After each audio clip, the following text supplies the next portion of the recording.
Ассаламу-алейкум, қалайсыздар? Есім Динмұхамед Рахат, Димаш Исабек қысқаша айтқанда. Бүгінгі тақырыбымыз сенімсіздікті жеңу жайлы болады.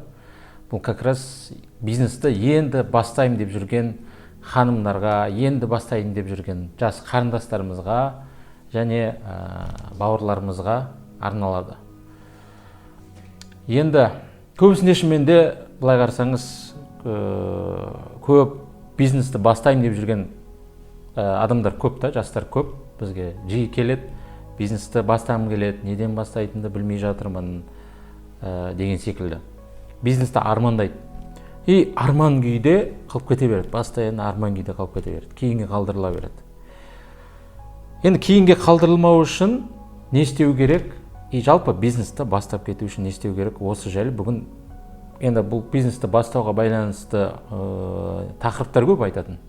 Но соның ішінде бүгін кіріспе тақырып ретінде сіздермен сенімсіздікті жеңу жайлы айтайын. Мен өзім кезінде мұнай саласында жұмыс істедім. Мұнай саласында инженер болып істедім. Белгілі себептермен мұнай саласынан шықтым. И сөйтіп бизнеске көштік. Әрине бір идеально басталып кеткен сияқты болып көрінуі мүмкін сізге. Осындай мұнай саласы шықты, одан кейін дайын тұрған бизнес болды, ол жүріп кетті. Жоқ, олай болған жоқ. Мен мұнай саласындағы айлығым сол кезде 350 мың теңге плюс еще квартираға беретін бар 500 мың теңге жобасында табыс табатын. Бұл 2013-те.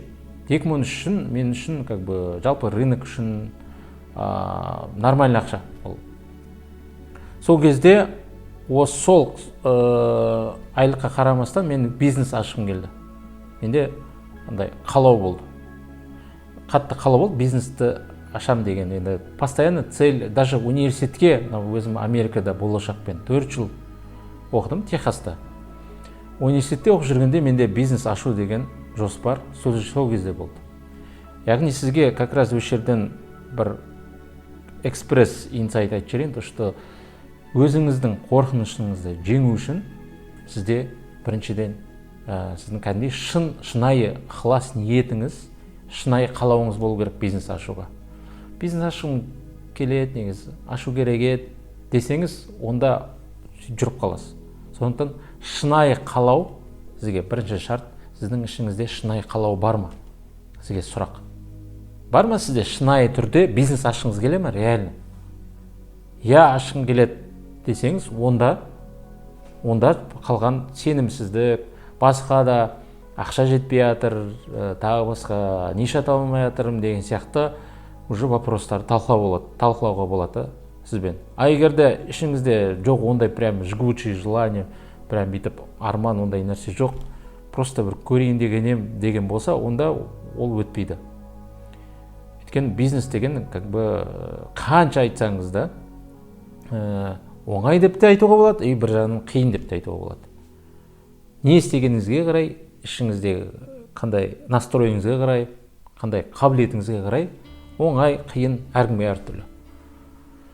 Оңай деп айтсам да қателеспеймін, қиын деп те қателеспеймін, екеуі де рас. Сол үшін, бірақ та мынау нәрсе ақиқат. Қалай қарасаңыз солай болады. Жеңілдетіп бизнес ашу оңай. Бұны істеуге болады, бастауға болады десеңіз, онда сізге жеңілдей түседі. Сіздің психологически сіздің жұмыстарыңыз жеңілдейді, сіздің Алла Тағала да сіздің жұмыстарыңыз жеңілдетеді. Өйткені сіздің ниетіңіз сондай, жеңілдету деген ниет бар, соответственно, Алла Тағала сіздің жұмыстарыңызды жеңілдетеді. А егер мақсатыңыз қиындату болса, онда постоянно қиын күйде өзіңізге өмір солай қиын болып көріне береді. Сондықтан да сенімсіздіктің жеңудің тағы бір жолы бұл жеңілдету, жеңіл қарау. Жеңіл қарау дегенде бұл жерде екі мағына шығады.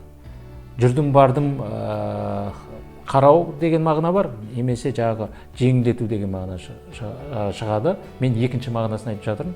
Яғни бизнесті ашу, бастау қиын емес, құрметті достар, өте оңай. Бірақ жалғастыру ол уже екінші мәселе. Сондықтан бірінші бұл не дедік? Шынайы қалауыңыз, екінші сіздің жеңілдетуіңіз. Егер де сіз осындай бір жерлерге барып жатсаңыз, сізге қиындататын жолдар, сізге қазір бизнесті ашу үшін сізге үлкен капитал керек, сізге кәдімгідей ол білім керек, MBA керек, университетте білім, бизнес біліміңіз керек, диплом керек деген сияқты бір сен бухгалтерия, оның бәрін білуің керексің деген сияқты естіп жатсаңыз, егер бизнес бастаушы болып жатсаңыз, сондай курсты естіп жатсаңыз, желательно ондай курсқа қатыспаңыз, өйткені ол уже қиындатып отыр. Ал сіздің міндетіңіз жеңілдету. Сізге Алла Тағала бізді өмірді қиындату үшін жаратпаған, бізді жеңілдету үшін бүкіл нәрсені возможность береді, мүмкіншілікті. Сол үшін сол жеңілдету жолын қарастырыңыз. И мына нәрсені тағы ескеру керек, кез келген адам осы әлемге қалай қараса солай болады. Әлем ол нейтральный, Алла Тағала ол кәдімгідей как есть жаратқан, әркім өз көзімен қарайды. Сіздің қандай көзқараспен қарасаңыз, сондай болады сізге.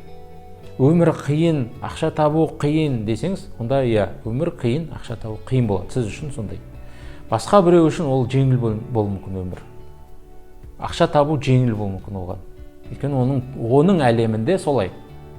Сол үшін сіз қай әлемді таңдайсыз, соған байланысты. Так, не дедік? Жеңілдету. Енді қорқынышқа келетін болсақ, қалай жеңуге болады? Көбінесе адамдар өз білмегенінің жауы дейді ғой.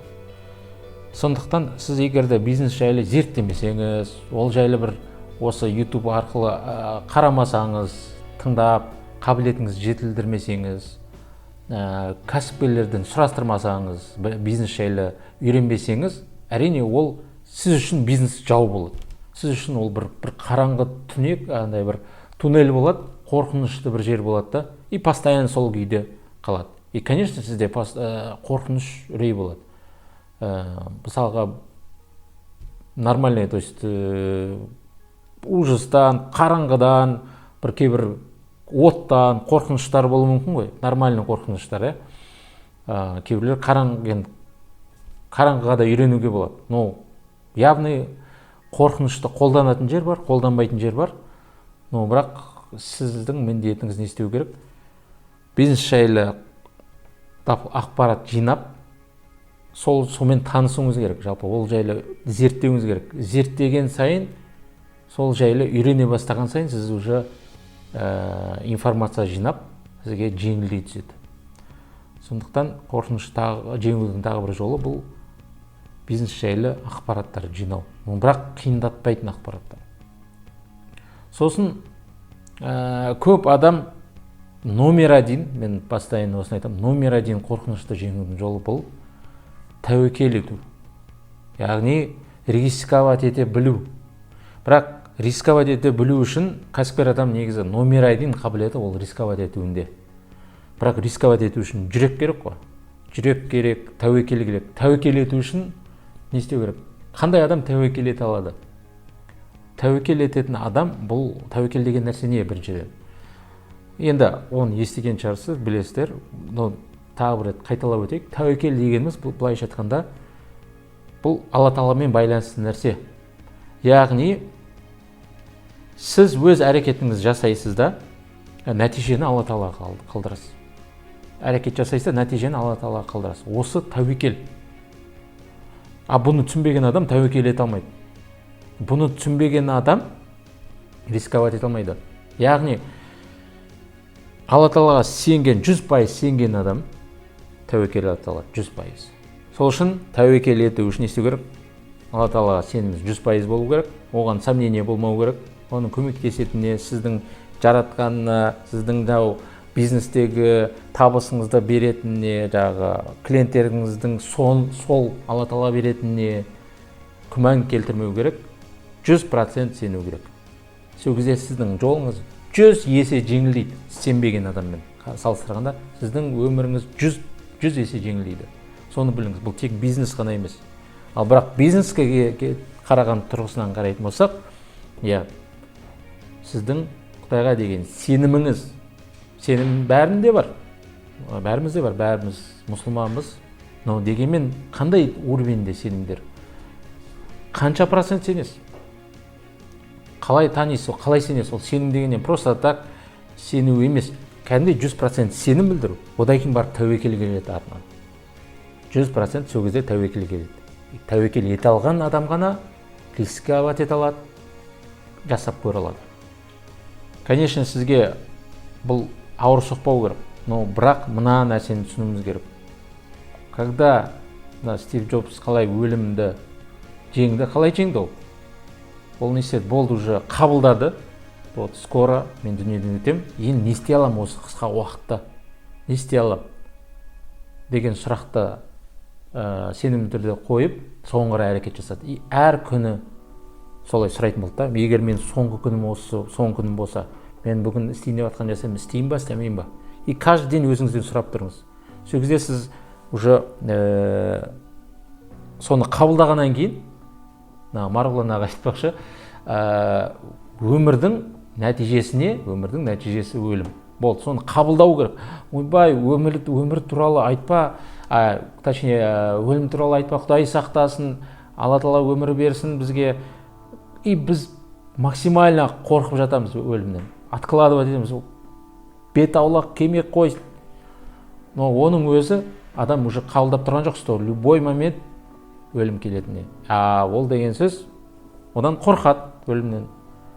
Содан қорыққан адам басқа нәрселерден тем более сол секілді қорқа береді. Ең қорқынышты нәрселердің біреуі да. И оны жеңсеңіз болды, сіз любой бизнес жүрмей қала ма, менің ойымдағы нәрсе болмай қала ма, басқалар не ойлайды. Сөйтіп қорқыныштарын жеңе алады.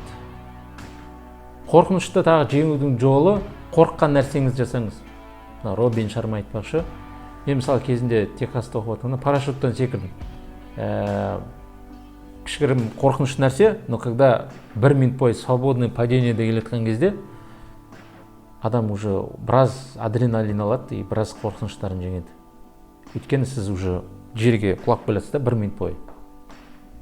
И ары қарай уже бизнес ашу, өлім алды. Егер парашют ашылмаса, в любой момент кетіп қалуы мүмкін, дұрыс па? Адреналин таза. И соответственно адам уже ішкі адреналин қорқыныштарын жеңген сайын уже адам бесстрашный бола бастайды. Робин Шарма айтпақшы, қорыққан нәрсені жасаған сайын сіз бесстрашный боласыз. Сіз вообще сізден адамдар қорқатын болады уже. В общем, адамнан, заттардан қорықпауымыз керек, Құдайдан қорқуымыз керек. Болды. Басқа ештеңеден қорықпайды адам. Жүрмей қалам, сіз жүрмеу, ол сіздің жұмысыңыз емес. Сіздің міндетіңіз жасап көру, тестілеп көру. Қысқа осы жерден тоқтадайық. Короче, бастап кетіңіз. Мені естіп отырсыз ба? Естіп отырмын десеңізші. Онда, пожалуйста, егер бір знак күтіп отқан болсаңыз, осы сізге знак. Бастаңыз. Алла Тағала сізге көмектеседі. Қорқынышыңызды жеңіңіз.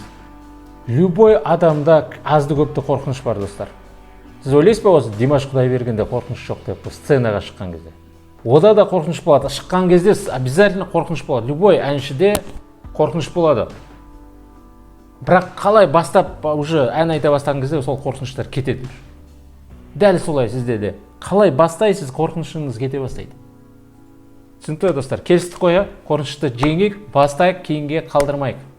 Жақсы, керемет уақыт келді, бізге мүмкіншілік келді. Міне, кризис, мүмкіншілік. Келесі сабақта кризис жайлы, кризисті қалай дұрыс пайдалану жайлы айтамыз. Бүгінге тақырып тамам. Достар, егерде тақырып қызық болған болса, достарыңызбен бөлісіңіз. Астында подписать етіңіз. Керемет сабақтар шығып тұрады.